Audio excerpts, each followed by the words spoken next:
Hallelujah. ದೇವರ ಪರಿಶುದ್ಧವಾದ ನಾಮಕ್ಕೆ ಸ್ತೋತ್ರವಾಗಲಿ. ಈ ಒಂದು ಮುಂಜಾನೆಯಲ್ಲಿ ಕೂಡಿ ಬಂದಂತ ಎಲ್ಲ ದೇವರ ವಾಕ್ಯ ವೀಕ್ಷಿಸುವ ದೇವ ಜನರಿಗೂ ಪ್ರಿಯರಿಗೂ ಯೇಸು ಕ್ರಿಸ್ತನ ನಾಮದಲ್ಲಿ ವಂದನೆಗಳನ್ನ ಸಲ್ಲಿಸ್ತೇನೆ. ಈ ಸಮಯದಲ್ಲಿ ನಾವು ದೇವರ ವಾಕ್ಯವನ್ನ ನಾವು ಧ್ಯಾನಿಸಿಕೊಳ್ಳೋಣ. ಪ್ರಿಯ ದೇವರ ಮಕ್ಕಳೇ, 1 ಸಾಮುವೇಲ 1ನೇ ಅಧ್ಯಾಯ 9ನೇ ವಚನವನ್ನ ನಾವು ಓದ್ಕೊಳ್ಳೋಣ. ವಾಕ್ಯ ಹೀಗೆ ಇರ್ತದೆ: ಆಗ ಅವರು ಸಿಲೋವಿನಲ್ಲಿ ಅನ್ನಪಾನಗಳನ್ನು ತೆಗೆದುಕೊಂಡ ಮೇಲೆ ಹನ್ನಳು ಎದ್ದು, ಯಾಜಕನಾದ ಏಲಿಯು ಯೆಹೋವನ ಮಂದಿರ ದ್ವಾರದ ನಿಲುವು ಪಟ್ಟಿಗಳ ಬಳಿಯಲ್ಲಿ ಒಂದು ಪೀಠದ ಮೇಲೆ ಕೂತಿರುವಾಗ ಹೋಗಿ ಬಹು ದುಃಖದಿಂದ ಕಣ್ಣೀರು ಸುರಿಸುತ್ತಾ ಯೆಹೋವನನ್ನು ಕುರಿತು. ಪ್ರಿಯ ದೇವರ ಮಕ್ಕಳೇ, ನಾವಿಲ್ಲಿ ನೋಡ್ತಾ ಇದ್ದೀವಿ, ಹನ್ನಳ ಕುರಿತಾಗಿ ನಾವು ನೋಡ್ತಾ ಇದ್ದೀವಿ. ಹಾಗೆ ಒಂದು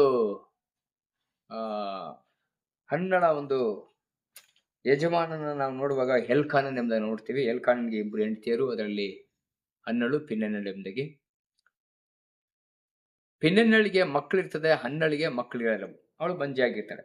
ಆದ್ರಿಂದ ಅವಳು ಮಕ್ಕಳಿಲ್ಲ ಅಂದ ಕಾರಣವಾಗಿ ಅನೇಕರು ಅವಳನ್ನು ಚುಚ್ಚಿ ಮಾತನಾಡಿ, ನೋಯಿಸಿ ಮಾತನಾಡಿ, ಕೆಣಕಿ ಮಾತನಾಡಿ, ರೇಗಿಸಿ ಮಾತನಾಡುವಂಥದ್ದನ್ನು ನಾವು ನೋಡ್ತೀವಿ. ಎಲ್ಲವನ್ನ ಅವಳು ನೋಡುವಾಗ ಬಹಳ ದುಃಖ. ಯಾರ ಹತ್ರ ಹೇಳ್ಕೊಳಕ್ ಆಗ್ತಿಲ್ಲ, ಯಾರ ಹತ್ರ ಅವಳು ಹೋಗಿ ತಿಳ್ಸಕ್ ಆಗ್ತಿಲ್ಲ ಅಂತ ಒಂದು ಪರಿಸ್ಥಿತಿಯಲ್ಲಿ ಆ ನೋವನ್ನ ಸಹಿಸಿಕೊಂಡು ಅವಳು ಇದ್ದಾಳೆ. ಇವತ್ತು ಸಹ ಪ್ರಿಯ ದೇವ ಜನರೇ, ದೇವರ ವಾಕ್ಯವನ್ನು ಕೇಳುವಂತ ಪ್ರಿಯರೇ, ಇದೇ ರೀತಿಯಲ್ಲಿ ಅನೇಕರಿಂದ ಅವಮಾನಿಸಲ್ಪಟ್ಟು, ನೋಯಿಸಲ್ಪಟ್ಟು, ಕೆಣಕಿಸಲ್ಪಟ್ಟು, ರೇಗಿಸಲ್ಪಟ್ಟು ಇವತ್ತು ಜೀವನದಲ್ಲಿ ನೆಮ್ಮದಿಯನ್ನು ಕಳ್ಕೊಂಡಂತ ಎಷ್ಟೋ ಜನಗಳು ಇರಬಹುದು. ಆದ್ರೆ ಆ ಒಂದು ನೋವನ್ನ ಪರಿಹಾರ ಮಾಡಿಕೊಳ್ಳುವುದು ಹೇಗೆ, ಎಲ್ಲಿ ಅದನ್ನ ಪರಿಹಾರ ಮಾಡಿಕೊಳ್ಳಬೇಕು ಎಂಬುದಾಗಿ ನಾವು ನೋಡುವಾಗ ಹನ್ನಳು ಒಂದು ಒಳ್ಳೆ ಸ್ಥಳವನ್ನ ಹಾದುಕೊಂಡದನ್ನ ನಾವು ನೋಡ್ತಾ ಇದ್ದೀವಿ. ಈ 9-10ನೇ ವಚನ ನಾವು ಓದುವಾಗ ಅವಳಲ್ಲಿದ್ದ ದುಃಖಗಳನ್ನ, ಕಷ್ಟಗಳನ್ನ, ಅವಮಾನಗಳನ್ನ, ಅವಳ ಪರಿಸ್ಥಿತಿಗಳನ್ನ ದೇವಾಲಯಕ್ಕೆ ಹೋಗಿ ದೇವರ ಸಮ್ಮುಖದಲ್ಲಿ ಹೇಳಿಕೊಳ್ಳುವಂಥದ್ದನ್ನ ನಾವು ನೋಡ್ತಾ ಇದ್ದೀವಿ. ಪ್ರಾರ್ಥಿಸಿ ಕಣ್ಣೀರಿಂದ ಪ್ರಾರ್ಥಿಸುವಂಥದ್ದನ್ನ ನಾವು ನೋಡ್ತೀವಿ. ಎಷ್ಟೋ ಜನ ತಮ್ಮ ಕಷ್ಟಗಳು ಇದ್ದಾಗ, ನೋವುಗಳಿದ್ದಾಗ ದೇವಾಲಯಕ್ಕೆ ಹೋಗುವಂಥದ್ದೇ ಮರೆತು ಬಿಟ್ಟಿದ್ದಾರೆ. ಚರ್ಚಿಗೆ ಹೋಗಲ್ಲ, ಮನೆಯಲ್ಲಾದ್ರೂ ಇರ್ತಾರೆ, ಸುಮ್ಮನೆ ಆದ್ರೂ ಕುಳಿತುಕೊಳ್ತಾರೆ, ಅಲ್ಲಿ ಇಲ್ಲಿ ಬೇಕಾದ್ರೆ ತಿರುಗ್ತಾರೆ. ಆದ್ರೆ ಸಭೆಗೆ ಹೋಗಿ ಪ್ರಾರ್ಥನೆ ಮಾಡಲ್ಲ, ಸಭೆಗೆ ಹೋಗಿ ಉಪವಾಸ ಪ್ರಾರ್ಥನೆ ಮಾಡಲ್ಲ, ಸಭೆಗೆ ಹೋಗಿಬಿಟ್ಟು ಮೊಣಕಾಲು ಊರಿ ತಮ್ಮ ಕಷ್ಟಗಳಿಗಾಗಿ, ತಮ್ಮ ಅವಶ್ಯಕತೆಗಳಿಗಾಗಿ, ಪರಿಹಾರಕ್ಕಾಗಿ, ಬಿಡುಗಡೆಗಾಗಿ ಪ್ರಾರ್ಥನೆ ಮಾಡೋಂಥವ್ರಿಲ್ಲ. ಆದ್ರೆ ಹನ್ನಳು ಏನ್ ಮಾಡು, ಅದನ್ನ ಯಾರ ಹತ್ರ ಹೇಳದೆ, ಗಂಡನ ಹತ್ರ ಹೇಳದೆ, ಸಂಬಂಧಿಕರ ಹತ್ರ ಹೇಳದೆ, ಸ್ನೇಹಿತರ ಹತ್ರ ಹೇಳದೆ ಅವಳು ದೇವಾಲಯಕ್ಕೆ ಹೋಗಿ ಪ್ರಾರ್ಥಿಸುವಂಥದ್ದನ್ನ ನಾವು ಗಮನಿಸ್ತಿದ್ದೀವಿ. ನಾವು ನೋಡ್ತಾ ಇದ್ದೀವಿ. 11ನೇ ವಚನಕ್ಕೆ ನಾವು ಬರುವಾಗ ಅಲ್ಲಿ ಪ್ರಾರ್ಥಿಸುವಂತ ಒಂದು ಪ್ರಾರ್ಥನೆ ಇಲ್ಲಿ ನಾವು ನೋಡ್ತಾ ಇದ್ದೀವಿ. ಯೆಹೋವನನ್ನು ಕುರಿತು, ಸೇನಾಧೀಶ್ವರನಾದ ಯೆಹೋವನೇ, ನಿನ್ನ ದಾಸಿಯ ದುಃಖವನ್ನು ಪರಾಂಬರಿಸು. ನನ್ನನ್ನು ತಿರಸ್ಕರಿಸಿದ ಕನಿಕರ ಬಿಟ್ಟು ನನಗೊಬ್ಬ ಮಗನನ್ನು ಕೊಡಬೇಕು. ಅವನು ಜೀವದಿಂದಿರುವ ತನಕ ನಿನ್ನವನಾಗಿಯೇ ಇರುವ ಹಾಗೆ ನಿನಗೆ ಪ್ರತಿಷ್ಠಿಸಿ ಕೊಡುವೆನು. ಅವನ ತಲೆಯ ಮೇಲೆ ಚವರ ಕತ್ತಿಯು ಬರಗೊಡಿಸುವುದಿಲ್ಲ ಎಂದು ಪ್ರಾರ್ಥಿಸಿ ಅರಿಕೆ ಮಾಡಿದಳು. ನೋಡಿ, ಒಂದು ದೇವಾಲಯಕ್ಕೆ ಹೋದ್ಲು, ಅವಳು ಕಣ್ಣೀರಿನಿಂದ ದುಃಖದಿಂದ ಪ್ರಾರ್ಥನೆ ಮಾಡಿದ್ಲು. ಆ ಪ್ರಾರ್ಥನೆ ಮಾಡುವಾಗ ದೇವ್ರ ಮುಂದೆ ಒಂದು ಹರಿಕೆ ಮಾಡಿಕೊಂಡ್ಳು. ಏನಂತ ಹೇಳಿದ್ರೆ, ನೀನು ನನಗೆ ಒಂದು ಗಂಡು ಮಗುವನ್ನ ಕೊಡುವುದಾದ್ರೆ ಅವನು ನಿನ್ನವನಾಗಿಯೇ ಪ್ರತಿಷ್ಠಿಸಿ ಬಿಡ್ತೀನಿ ಎಂಬುದಾಗಿ. ಪ್ರಿಯ ದೇವ ಜನರೇ, ನಮ್ಮ ಪ್ರಾರ್ಥನೆಗಳಲ್ಲಿ ಸಹ ನಾವು ಸಹ ದೇವರಿಗೋಸ್ಕರವಾಗಿ ಒಂದು ಹರಿಕೆ ಮಾಡ್ಕೊಳ್ಬೇಕು. ಆರಿಕೆ ಮಾಡಿ ದೇವರಿಗಾಗಿ ನೋಡಿ, ತನ್ನ ಮಗನನ್ನೇ ಸಮರ್ಪಿಸಿಕೊಳ್ತೀನಿ ಎಂಬುದಾಗಿ, ತನಗಿದ್ದಂತ ಒಂದೇ ಒಂದು ಮಗು ಕೊಟ್ಟು ಅದನ್ನೇ ನಾನು ದೇವರಿಗಾಗಿ ಸಮರ್ಪಿಸ್ಬಿಡ್ತೀನಿ, ತನ್ನ ಸೇವೆಗಾಗಿ ಸಮರ್ಪಿಸಿಕೊಡ್ತೀನಿ ಎಂಬುದಾಗಿ ಅವಳು ಆರಿಕೆ ಮಾಡಿ ಅವಳ ಪ್ರಾರ್ಥನೆಯನ್ನ ದೇವರು ಕೇಳಿದ್ರು. ಪ್ರಿಯ ದೇವರ ಮಕ್ಕಳೇ, ಅದೇ ರೀತಿಯಾಗಿ ನಾವು ನೋಡ್ತಾ ಇದ್ದೀವಿ. 12-14 ವಚನಗಳನ್ನ ನಾವು ಗಮನಿಸುವಾಗ ಇಲ್ಲಿ ಒಂದು ವಿಷಯಗಳು ನಡೀತದೆ. ಏನಂತ ಹೇಳಿದ್ರೆ, ಸೇವಕನಾದಂತ ಯಾಜಕನಾದಂತ ಏಲಿಯು ಹನ್ನಳ ಪ್ರಾರ್ಥನೆಯನ್ನ ನೋಡಿ ತಪ್ಪಾಗಿ ಅವಳ ಕುರಿತಾಗಿ ಮಾತನಾಡುವಂತ ಒಂದು ವಿಷಯವನ್ನ ನಾವು ಗಮನಿಸ್ತೀವಿ. ಹೀಗೆ ನಾವು ನೋಡ್ತಿದ್ದೀವಿ, ಆಕೆಯು ಬಲು ಹೊತ್ತಿನವರೆಗೆ ಯೆಹೋವನ ಮುಂದೆ ಪ್ರಾರ್ಥನೆ ಮಾಡುತ್ತಿರುವಾಗ ಏಲಿಯು ಆಕೆಯ ಬಾಯನ್ನೇ ನೋಡುತ್ತಿದ್ದನು.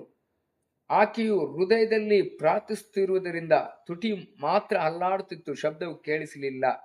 ಆದುದರಿಂದ ಈಕೆಯು ಮದ್ಯಪಾನ ಮಾಡಿದ್ದಾಳೆಂದು ನೆನೆಸಿ, ನಿನ್ನ ಅಮಲು ಇನ್ನೂ ಇಳಿಯಲಿಲ್ಲವೋ, ದ್ರಾಕ್ಷಾರಸದ ಮತ್ತು ನಿನ್ನನ್ನು ಬಿಟ್ಟು ಹೋಗಲಿಲ್ಲವೋ ಅಂದನು. ನೋಡ್ರಿ, ಇಲ್ಲಿ ಅವಳಿಗೆ ದುಃಖ ಇದೆ, ಕಣ್ಣೀರಿದೆ, ಆ ವೇದನೆ ಇದೆ. ಆ ವೇದನೆಯಿಂದ ದೇವಾಲಯದಲ್ಲಿ ಪ್ರಾರ್ಥನೆ ಮಾಡ್ತಿದ್ದಾಳೆ. ಅದೇ ದೇವರ ಸೇವಕನು, ಆದ ಯಾಜಕನು ಅವಳನ್ನು ನೋಡುವಾಗ ತಪ್ಪಾಗಿ ಅರ್ಥ ಮಾಡ್ಕೊಳ್ಳೋದು, ತಪ್ಪಾಗಿ ತಿಳ್ಕೊಳ್ಳುವಂಥದ್ದು. ಇವತ್ತು ಎಷ್ಟೋ ಸಭೆಗಳಲ್ಲಿ ಸಹ ಮಿಸ್ಅಂಡರ್ಸ್ಟ್ಯಾಂಡಿಂಗ್, ವಿಶ್ವಾಸಿಗಳು ಮತ್ತೆ ಸೇವಕರ ಮಧ್ಯದಲ್ಲಿ ಮಿಸ್ಅಂಡರ್ಸ್ಟ್ಯಾಂಡಿಂಗ್ ಬಂದ್ಬಿಡ್ತದೆ, ತಪ್ಪಾದ ಅಭಿಪ್ರಾಯಗಳು ಬಂದ್ಬಿಡ್ತದೆ.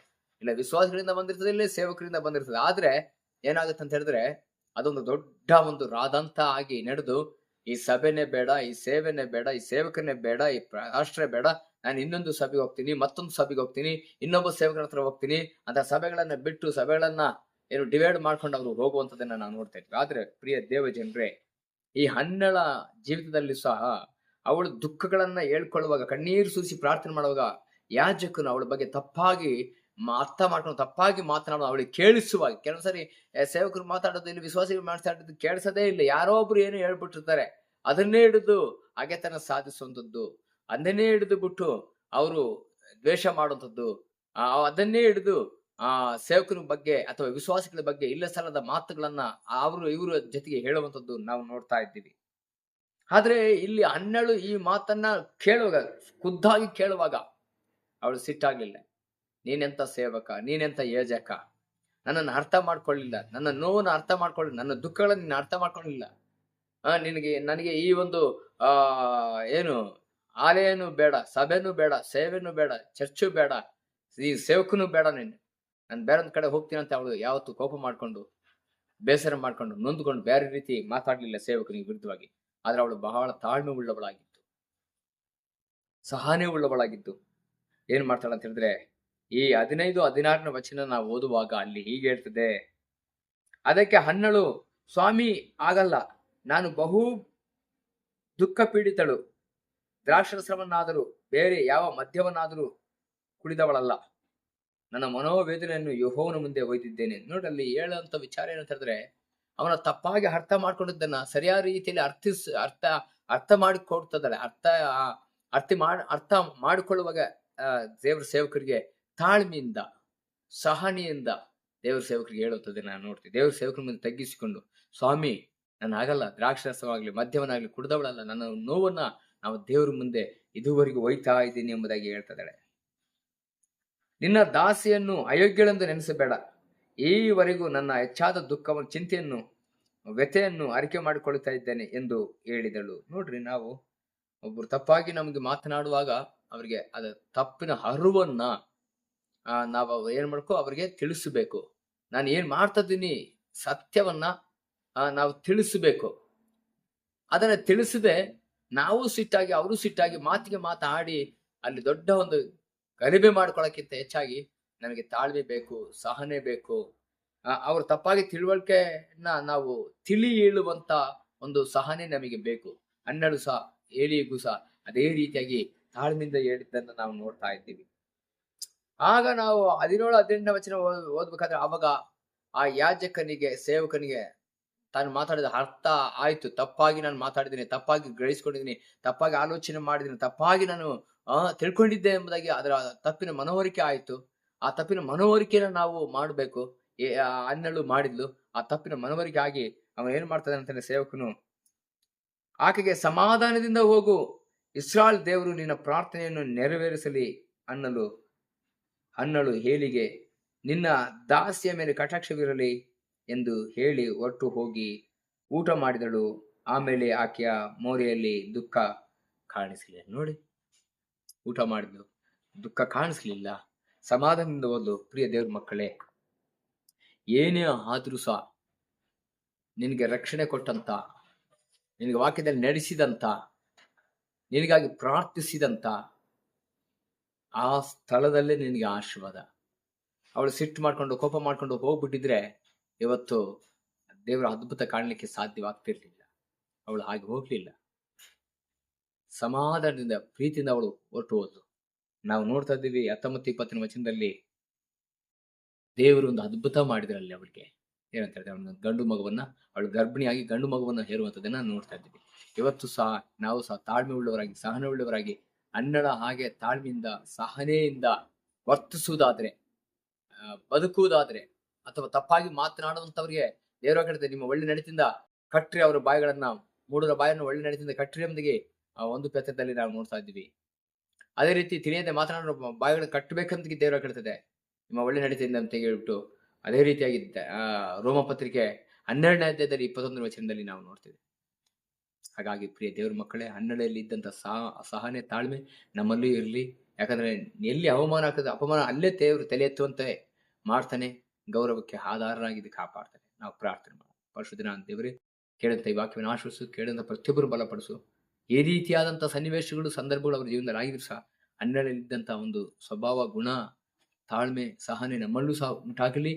ಪ್ರತಿಯೊಬ್ಬರು ಕಲಿತು ಕರ್ತನೆ ಅವರು ಇರುವ ಸ್ಥಳಗಳಲ್ಲಿ ಅವರು ದೃಢವಾಗಿ ನಿಂತು ಕರ್ತನ ಮಹಿಮೆಗಾಗಿ ಜೀವಿಸುವಂತೆ, ಅವರಿಗೋಸ್ಕರ ಇಷ್ಟದ ಆಶೀರ್ವಾದ ಆ ಸ್ಥಳಗಳಲ್ಲೇ ಹೊಂದಿಕೊಳ್ಳುವಂತೆ ಕೃಪೆ ಮಾಡಿ ಎಂದು ಪ್ರಾರ್ಥನೆ ಮಾಡ್ತಾ, ಯೇಸು ಕ್ರಿಸ್ತನ ನಾಮದ ತಂದೆ, ಆಮೇನ್.